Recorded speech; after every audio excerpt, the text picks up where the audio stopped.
سپیرم یعنی لیور کی طاقتور ریاضی۔ ایک مشہور یونانی شخص نے کہا تھا کہ تم مجھے کھڑے ہونے کی جگہ دے دو، میں ساری دنیا کو ہلا کر رکھ دوں گا۔ وہ شخص کوئی جادوگر نہیں تھا جو ناممکن کام کرنے کا دعویٰ کرے۔ اس شخص کا نام آرکیمیڈیز ریاضی دان تھا، جو لیور کا بنیادی اصول بتانا چاہتا تھا۔ ایک شخص کا تنہا اتنی وزندار چیز کو ہلا دینا کسی جادو سے کم نہیں لگتا ہے، لیکن اس طرح کے کام کو آپ روزانہ دیکھتے ہی ہوں گے، جیسے سی سو یعنی جھولا۔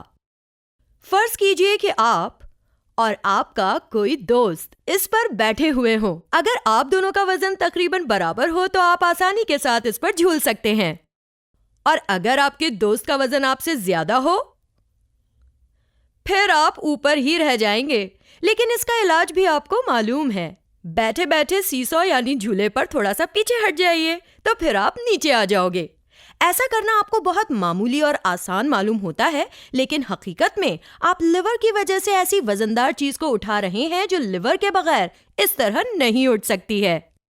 لیور ایک بہت ہی سادہ مشین ہے۔ سادہ مشین اس آلے کو کہتے ہیں جو علم طبیعیات کے بنیادی اصولوں پر عمل کر کے کسی بھی کام کے لیے توانائی کو زیادہ خرچ ہونے سے بچاتا ہے۔ چلیے اب ہم معلوم کرتے ہیں کہ لیور کس طرح کام کرتا ہے۔ لیور کے 3 اہم اجزاء ہوتے ہیں: قوت کا بازو، وزن کا بازو اور سہارا۔ سی سو یعنی جھولے میں جہاں آپ کا وزن جدوجہد کرنے والی قوت ہوتا ہے، وہیں آپ کے دوست کا وزن مزاحمت کرنے والے بوجھ کی صورت اختیار کر لیتا ہے۔ آرکیمیڈیز نے یہ تحقیقی بات بتائی کہ ان دونوں قوتوں کی شدت اور سہارے سے ان دونوں کے درمیانی فاصلے میں ایک اہم تعلق قائم ہوتا ہے۔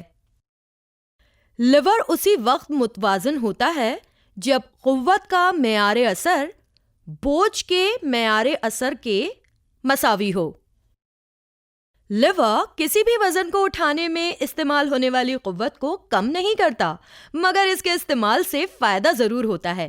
اگر آپ فاصلہ بڑھا دیں تو آپ کی قوت کم خرچ ہوگی۔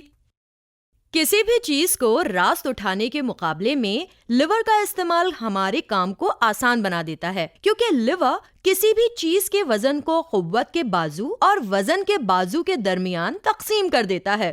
اگر آپ کے دوست کا وزن آپ سے 2 گنا زیادہ ہے تو اسے اٹھانے کے لیے آپ کو مرکزی مقام سے دگنی دوری پر بیٹھنا ہوگا۔ اسی طرح آپ کی چھوٹی بہن جس کا وزن آپ کے وزن کا 1/4 ہے، وہ مرکزی مقام سے آپ کی دوری کے مقابلے 4 گنا زیادہ دوری پر بیٹھ کر آپ کو اٹھا سکتی ہے۔